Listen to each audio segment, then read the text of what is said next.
Welcome to Penrose Learning, where we make understanding easy.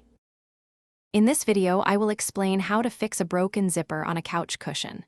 First, carefully examine the zipper to determine the exact problem. Is the pull missing, or are the teeth simply misaligned? You will need a few basic tools like a pair of small pliers, a needle, some strong thread, and possibly a replacement zipper pull. Understanding the issue is the first crucial step.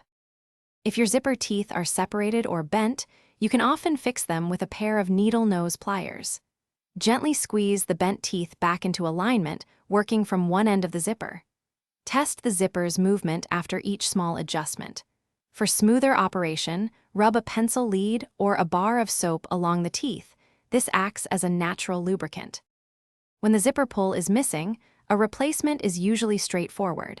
You can find universal zipper pull kits at most craft or sewing stores. Simply slide the new pull onto the zipper teeth, ensuring it engages properly. Once attached, test it by pulling it up and down the track a few times to confirm it moves freely and closes the zipper securely. For zippers with extensive damage, like many broken teeth or a completely torn track, a full replacement might be necessary. Use a seam ripper to carefully remove the old zipper from the cushion cover. Then, you can either hand-stitch or machine sew a new zipper into place. This process requires a bit more time and precision, but it ensures a lasting repair.